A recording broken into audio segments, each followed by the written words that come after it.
queremos agora passar para o tempo da nossa meditação, né? E nós queremos fazer uma leitura, vamos fazer uma leitura no livro de Reis. Nós estamos estudando 1 Reis e eu quero incentivar os irmãos a fazerem a leitura desse livro. A gente lendo simultaneamente 1 Reis e 1 Crônica, nós vamos ter uma visão melhor, né, dos reis de Israel e Judá, né, porque depois teve a divisão, e a gente vai ter uma visão melhor do que eles fizeram. Então, eu quero incentivar os irmãos nesse período a estarem buscando conhecer um pouco mais, né, da palavra de Deus através da leitura.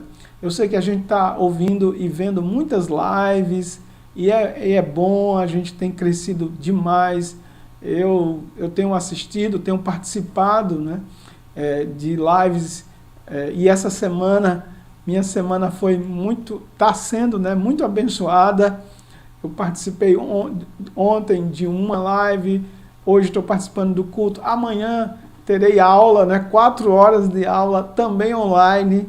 Na sexta-feira teremos, né, live, tanto aqui no CIA, e eu queria lembrar os irmãos aí, o Ministério de Família está promovendo, irmãos, um encontro virtual dos casais. Tudo é novo, né? A gente está numa nova formatação dos nossos dias. E sexta-feira, se Deus permitir, Cristo não voltar antes, nós vamos ter uma live especial com o pastor Marcelo, que estará abordando um tema especial para os eternos, né, namorados, e eu gostaria que os irmãos fizessem presente. Eu sempre digo que esta é uma oportunidade de a gente aprender aquilo que a gente já está fazendo e a gente, pelo menos a partir de mim, sei tão pouco, que é casamento, que é família. Então, sexta-feira, às 19 horas, se Deus permitir que Cristo não voltar antes, nós estaremos numa live. Terminando a nossa live, eu vou entrar numa live, né, com a igreja lá do Acre, né? Eu nunca fui no Acre, mas o pastor, meu amigo, me convidou para pregar para os casais. Então, saindo de uma, eu vou entrar em outra. E no sábado, eu vou ter mais uma live para encontro de casais. Então, eu quero pedir aos irmãos que orem por mim. As lutas são grandes, né, para a gente, os estudos e tudo isso. Mas isso é tão bom, tão honroso, porque a gente sabe que os irmãos estão aprendendo mais e mais do Senhor. Então, orem por nós e participem.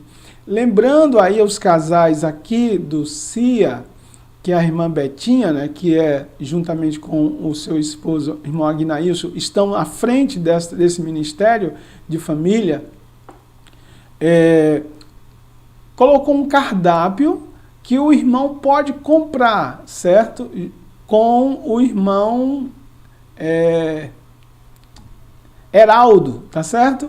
Então, eu não sei exatamente qual é o tempo limite para fazer o pedido, mas eu queria incentivar os irmãos a fazerem seus pedidos. É um jantar especial para os namorados, né? Você pode fazer o pedido e será entregue em sua casa, até onde eu sei. Se não for, depois vocês vejam aí com Betinha e com Heraldo, tá?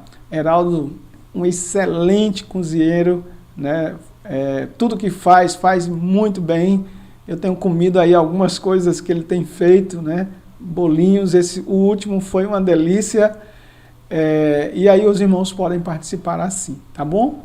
Um outro aviso é sobre a nossa cesta, certo? A cesta de amor. Caso os irmãos já tenham trazido, né, desconsidere o aviso. Caso ainda precise, né, deixar ou que alguém pegue, entra aí com o pedido, né, ou a mim mesmo, ou certo, a Jamile, que está também aí encarregada, né? Ok, Jamile está dizendo aqui, pedidos encerrados. É do jantar? Se for do jantar, tudo jóia.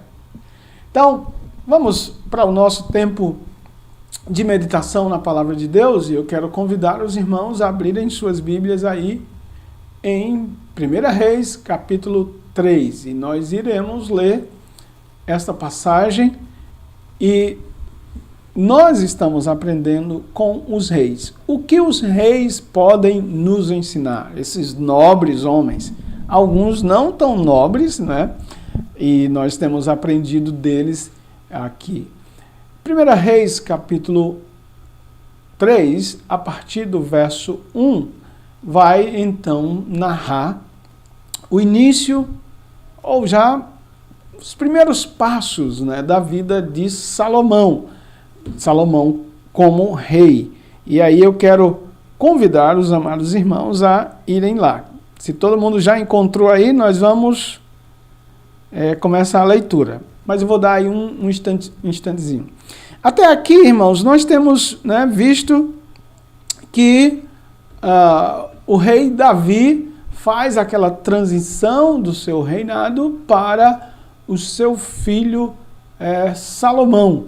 Nós vimos na última quarta-feira que antes de entregar, né, o reino a Salomão, Davi dá uns conselhos a Salomão, tendo em vista o sucesso de Salomão, tendo em vista que ser rei de um povo não era fácil, tendo em vista que Salomão precisava ouvir de conselhos que iriam fundamentar a sua vida por toda a sua existência como homem, como rei. E é interessante que as palavras de Davi, as primeiras palavras de Davi, eu não levei isso para a pregação de quarta-feira, mas seja homem, né? E a ideia ali é que Salomão deveria ser um cara forte, porque ser rei, liderar gente, não é coisa fácil. E ele então dá os conselhos a Salomão.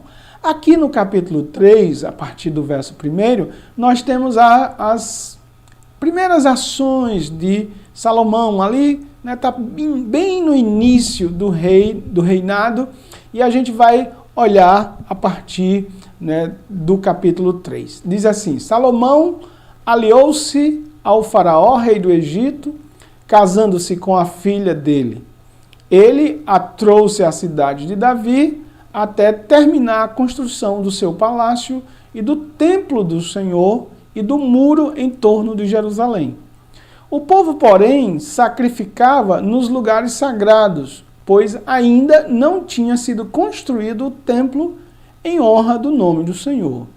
Salomão amava o Senhor, pois andava de acordo com os decretos do seu pai Davi. Todavia, oferecia sacrifícios e queimava incenso nos lugares sagrados. O rei Salomão foi a Gibeon para oferecer sacrifício, pois ali ficava o principal lugar sagrado, e ofereceu naquele altar 1000 holocaustos. Em Gibeon, o Senhor apareceu a Salomão num sonho, à noite, e lhe disse: peça-me o que quiser e eu lhe darei. Salomão respondeu: tu fostes muito bondoso para com o teu servo, o meu pai Davi, pois ele foi fiel a ti e foi justo e reto de coração. Tu sustentastes grande bondade para com ele e lhe deste um filho que hoje se assentou no trono. Agora, Senhor, meu Deus, fizeste o teu servo reinar em lugar de meu pai Davi. Mas eu não passo de um jovem e não sei nem o que fazer. Teu servo está aqui entre o povo que escolheste, um povo tão grande que nem se pode contar. Dá, pois, ao teu servo um coração cheio de discernimento para governar o teu povo e capaz de distinguir entre o bem e o mal, pois quem pode governar este tão grande povo? O pedido que Salomão fez agradou o Senhor. Por isso, Deus lhe disse: já que você pediu isto e não uma vida longa, nem riqueza, nem pediu a morte dos seus inimigos, mas discernimento para ministrar a justiça, farei o que você pediu. Eu lhe darei um coração sábio e capaz de discernir, de modo que nunca houve, nem haverá ninguém como você. Também lhe darei a você o que você não pediu, riqueza e fama, de forma que não haverá rei igual a você durante toda a sua vida. E se você andar nos meus caminhos e obedecer os meus decretos e aos meus mandamentos, como seu pai Davi, eu prolongarei a sua vida. Então Salomão acordou e percebeu que tinha sido um sonho. Depois voltou a Jerusalém, pôs-se perante a arca da aliança do Senhor, sacrificou holocaustos e apresentou ofertas de comunhão. Então deu um banquete para toda a sua corte. Meus amados irmãos, o que nós podemos aprender com os reis? Nós temos visto que quando nós olhamos a vida dos reis, nós podemos aprender tanto com as suas ações positivas, quanto com suas ações negativas. Claro, nós não temos nenhum rei perfeito. Salomão nunca está distante, né, de um modelo perfeito para nós. Mas, claro, nós podemos aprender deste homem que tinha o mesmo Deus que nós temos. Então, abramos as cortinas e vejamos Salomão. Quando a gente abre, então, o livro de 1 Reis, a gente, então, vê Salomão no centro das atenções deste primeiro livro. E, evidentemente, os estudiosos debatem a respeito de qual era a idade de Salomão. Alguns dizem 13, alguns dizem 18, e aí por diante. Mas, independente disso, a gente sabe, pelas palavras de Davi, pelo cuidado que Davi teve, que qualquer que tenha sido a sua idade, ele era um rei inexperiente e precisava, claro, da bênção, da graça de Deus. Em 1 Reis, lá, capítulo 2, é mencionado os primeiros acontecimentos em torno da ascensão de Salomão ao trono do seu pai Davi. E este é um capítulo, né, sanguinário. Não é muito entendido da nossa época, né? Quando a gente olha daqui para lá, a gente não entende muito bem, mas conforme eu mencionei, o que era que Davi estava querendo quando aconselhou ele, né, a eliminar os inimigos e aproximar-se dos amigos? É que Davi estava querendo que o seu filho tivesse a sabedoria daqueles que iriam ter influência na sua vida, eliminando aquilo que poderia trazer más influências e trazendo para perto de si aqueles que iriam abençoá-lo. E, evidentemente, nós vimos que Salomão faz, então, com que Joabe, né, o general Joabe, que inclusive tem parentesco com ele, Joabe era um meio primo, né, ou irmão, alguns dizem aí, de Davi. Adonias, meio-irmão de Salomão, né, também Simei, que era também um homem que amaldiçoou Davi. Esse não foi um começo muito fácil, né, irmãos? Imagine você começar o reino, né, tendo que sacrificar algumas pessoas, não é fácil.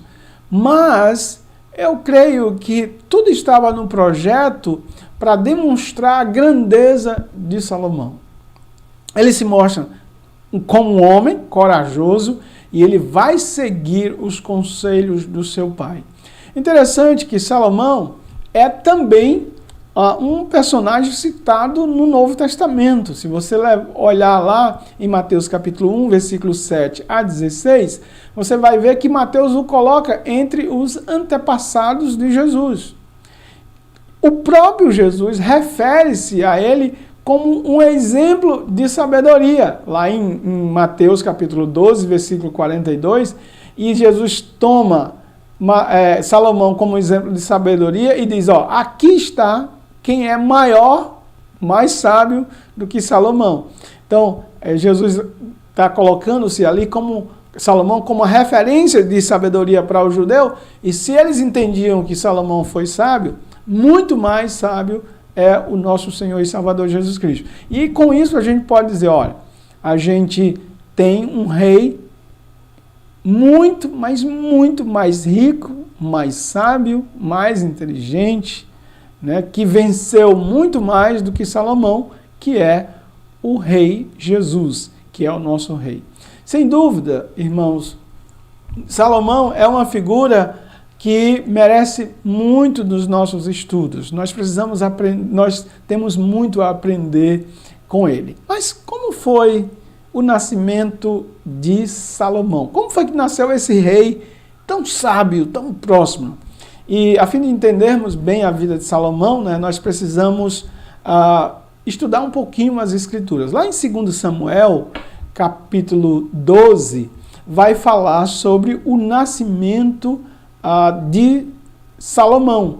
O contexto desse capítulo é a morte, né, evidentemente, do primeiro filho de Davi e de Betseba, que é o filho resultante daquela relação adúltera, né, entre os dois, entre Davi e Betseba, e evidentemente havia uma grande comoção ali no palácio, quando o profeta Natã, inclusive, confronta, né, ousadamente o pecado do rei Davi. Os irmãos conhecem, você é o homem, né, que fez o que era mal perante os olhos do Senhor.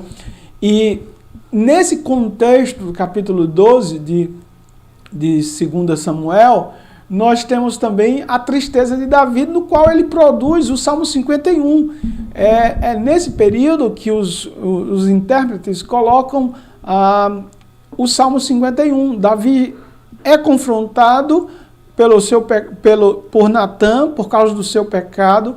Ele confessa a Deus, entra em contrição e, evidentemente, ele parte para uma nova fase de sua vida agora de aproximação com Deus. Agora, lá no versículo 24 de 2 Samuel, capítulo 12, versículo 24, diz: Então Davi veio a Betseba, consolou-a e se deitou com ela. Teve ela um filho, a quem Davi deu o nome de Salomão. O hebraico é muito complicado, né? A gente perde um pouco das pronúncias. Mas a ideia aí é que quem foi que deu o nome do rei, que foi o maior rei? O próprio Davi, que era pai dele. Lembre-se, irmãos, que os nomes nessa cultura indicavam esperança, desejo, ou alguma nova fase ou situação da vida de uma família ou de um indivíduo. Davi, aqui, era um grande guerreiro, né? Cuja vida tem sido uma série, né, de altos e baixos. Até aqui, Davi, meu irmão, é uma gangorra, né? Ele está com Deus, de repente ele cai em pecado e a gente vê esses altos e baixos da vida de Davi. Porém, o nascimento de Salomão parece ter trazido ao coração de Davi essa ideia de agora eu quero viver em paz. Em paz, evidentemente, com Deus, quando ele confessa o Senhor, né, confessa o seu pecado diante de Deus e ele quer ter paz com Deus, mas também ele vê em Salomão alguém que vai trazer paz para a vida dele, mas também para o reino. É tanto que é Davi que vai então, por meio da direção de Deus, dizer que Salomão será o rei sucessor dele, embora Salomão não fosse o primogênito de Davi, né, e não seja aquele que estava pensando aí na linhagem familiar, aquele que seria o próximo rei. Mas Davi o nomeia. Finalmente, irmãos, nós temos aí o nascimento desse grande rei como aquele que iria trazer a paz. Deus, o nome de Salomão vem de uma raiz que temos como derivação dessa raiz a mesma palavra shalom. A palavra shalom é paz, a gente já sabe disso. O nome de Salomão é uma expressão, uma derivação dessa palavra. Então, ele é aquele que iria trazer a paz. Deus, né, de toda graça, permite então que Betseba e Davi tenha esse filho iluminado, abençoado. Deus leva Davi, inclusive, a colocar Salomão com esse nome, certamente porque ele sentia que agora Deus o havia perdoado do seu pecado. E como Davi, irmãos, é um desses servos de Deus que tem um coração muito voltado para Deus, que é outra coisa que a gente se encanta em Davi, é que apesar de ser um homem de guerra, de ser um homem duro, de ser um homem que cai em pecado, ele tem um coração muito voltado para Deus, né? Por isso que a Bíblia diz que ele é um homem segundo o coração de Deus. Davi, então, estava marcando com esse filho uma nova fase. Agora, Davi estava tendo paz com Deus e ele desejava paz para o seu povo, através do rei Salomão.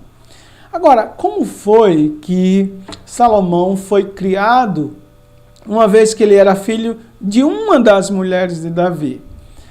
O Senhor pegou esse casamento aqui, que a gente sabe que não foi seguindo os meios legais, e os irmãos precisam entender isso, e escolhe esse garotinho como uma mãe que cuida do seu filho. Se a gente olhar aí, capítulo 12, versículo 24, a parte B e o 25, vai dizer que o Senhor amou Salomão. O Senhor o amou. Interessante. E olha o restante do versículo. Davi o entregou nas mãos do profeta Natã, e este lhe chamou Gedidias. Natã chama Salomão Gedidias por amor do Senhor. O nome, irmão, Gedidias significa amado por Deus. E aí, o que alguns dizem é que provavelmente, ao entregar nos braços de Natã a Salomão, Davi estava dando a Natã a graça e a felicidade de ser o mentor espiritual ou o tutor nos anos, né, iniciais ali da vida desse garoto chamado Salomão ou de paz. O que eu acho mais interessante é que esse é um dos nomes que a gente precisa lembrar de Salomão, que ele não era apenas a paz para Davi, ele era alguém que Deus amava. Um outro nome, possível nome que se dá a Salomão é Lemuel. E aqui, talvez, né, um nome que é pouco conhecido e pouco divulgado, porque as pessoas não associam muito bem, e provavelmente esse nome Lemuel foi dado por Betseba como um apelido. Ele tem o nome Salomão, lembra que Natã o chama de Gedidias, que quer dizer amado, e, evidentemente, a mãe dá um apelido a ele de Lemuel. E onde é que a gente encontra esse nome? Lá no Provérbio 31. Né? O nome aparece somente uma vez, e é em Provérbio 31, e ele significa para Deus. Ele é amado de Deus, ele é a paz para o seu pai, mas ele é também e deve ser e viver para Deus. É como se a mãe, aqui Betseba, tivesse entendido que Deus tinha dado aquele filho a ele, e como Ana dedicou, né, Samuel, ela estava também dedicando o seu filho a Deus. E esse Provérbio 31, irmãos, a maioria dos intérpretes dizem que Salomão ouviu aquele provérbio da boca de sua mãe Betseba. É como se Betseba tivesse ensinado a ele, dito a ele, mostrado a ele como deveria viver, ou como ela viveu como mulher virtuosa. Salomão é chamado então de Samuel, Lemuel, aliás, e ele vai registrar essas palavras lá em Provérbio 31. Agora, quando a gente lê os provérbios, tem uma característica nos provérbios que agora vai ser chamada a atenção para você, que agora, né, vai ouvir. Irmãos, o conselho de Salomão no livro de Provérbio é que os filhos devem ouvir o seu pai, mas não deve abandonar o conselho de sua mãe.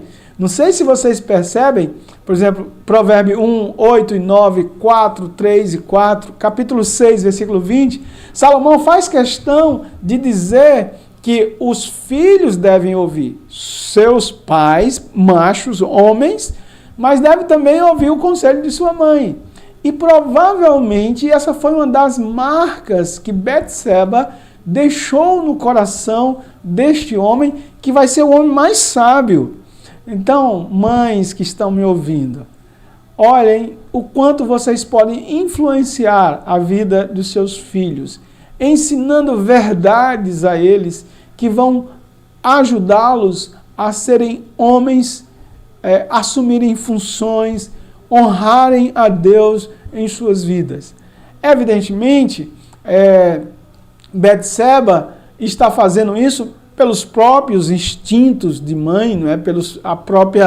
Pelo próprio amor de mãe, mas isso é interessante na vida desse rei.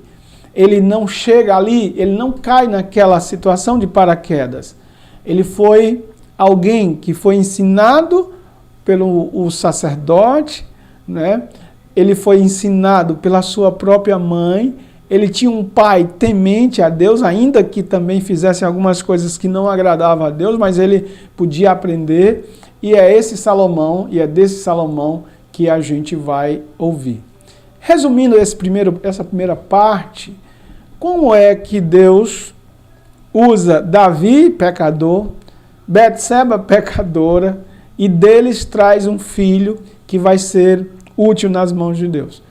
Evidentemente, irmãos, o que mais se sobressai nessa história não é Salomão, não é Betseba, não é Natã. O que mais sobressai é a graça de Deus, que trabalha vidas a despeito do passado dessas pessoas. Deus é tão bom que, inclusive, o apóstolo Paulo vai dizer isso, não leva em conta o tempo da ignorância. Então, você que está me ouvindo, que talvez já tenha pisado aí, afundado o pé na jaca, né? Caído em pecado, não se dê como terminada a oportunidade de se chegar a Deus.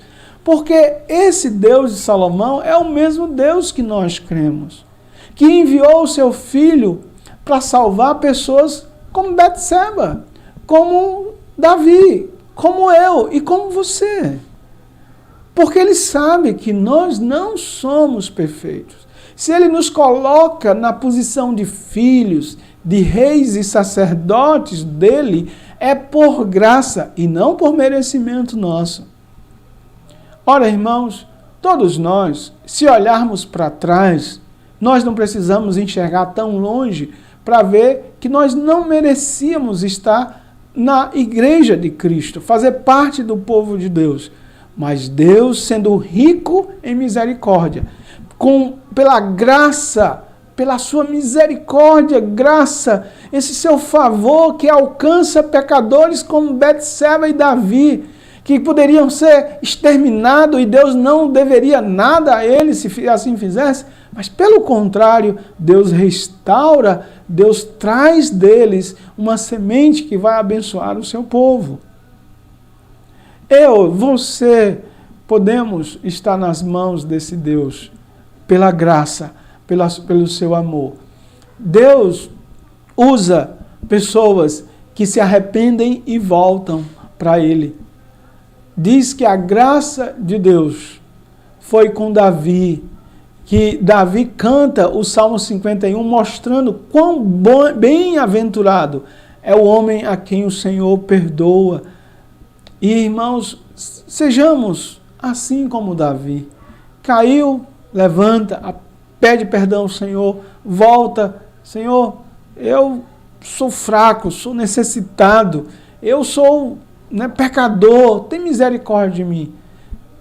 Talvez a gente não tenha as mesmas expressões nas Escrituras de Betseba, mas talvez ela, da mesma forma, aquele pecado lhe levou para mais próximo de Deus, no sentido de que, quando envergonhada, quando mostrado o pecado, ela caiu em si e voltou-se para o Senhor, e na criação do seu filho, ela ensina a mulher que ela foi pós-queda.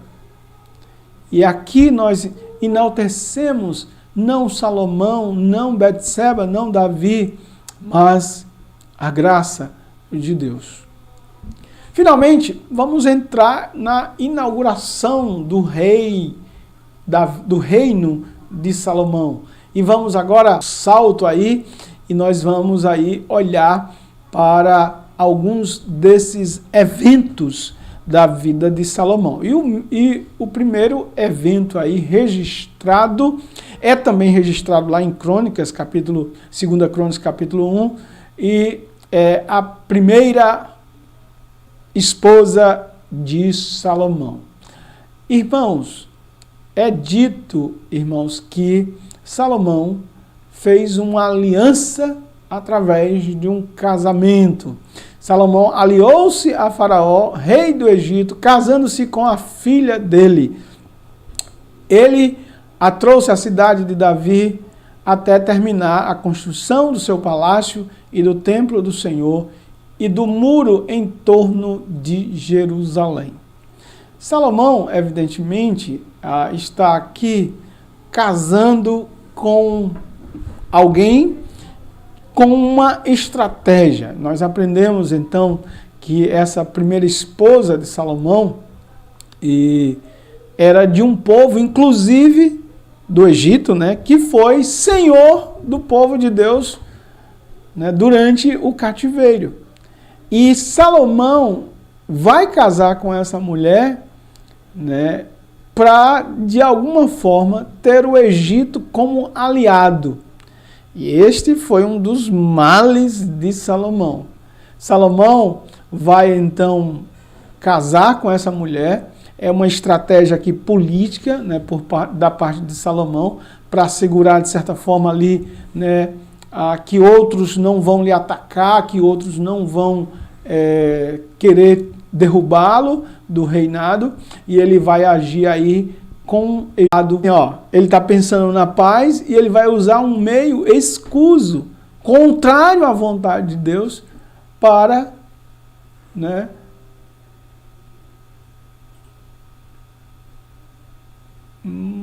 eu acho que caiu.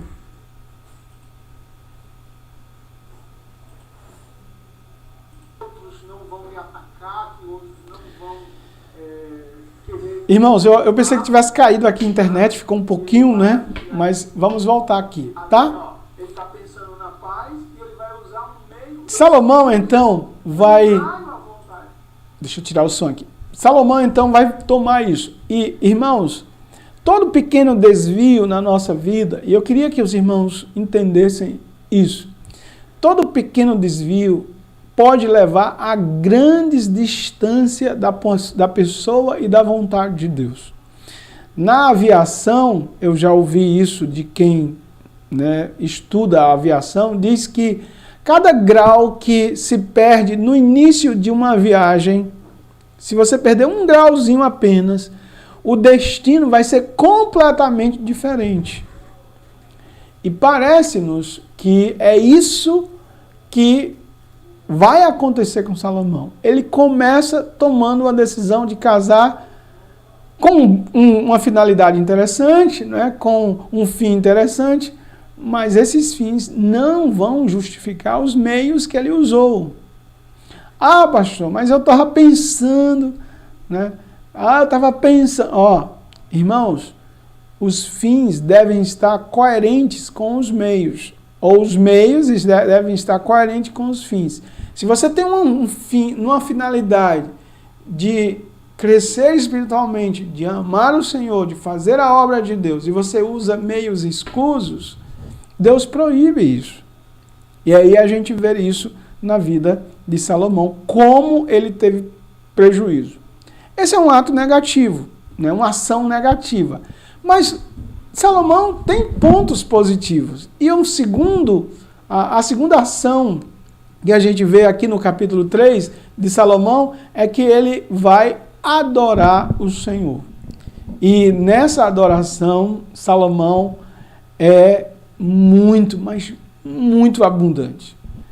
O primeiro ato de adoração de Salomão é relatado aí em 1 Reis 3, 2 e 4, e a gente vai ler. Olha como é que dito. O povo, porém, sacrificava nos lugares sagrados, pois ainda não tinha sido construído um templo em honra do nome do Senhor.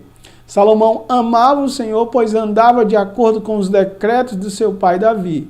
Todavia, oferecia sacrifício e queimava incenso nos lugares sagrados. O rei Salomão foi a Gibeon para oferecer sacrifício, pois ali ficava a principal lugar, e ofereceu naquele altar tão somente 1000 holocaustos. Irmãos, Salomão, tudo dele é muito, mas muito intenso. Depois a gente vai ver isso, mas eu fico pensando aqui que a grandeza dele era vista também em suas ações, não apenas no seu dinheiro. Às vezes tem pessoas que têm muito dinheiro, mas têm ações pequenas. Tem gente que sabe muito, que conhece muito, mas tem ações, medíocres em relação a Deus, em relação ao reino de Deus. Salomão não.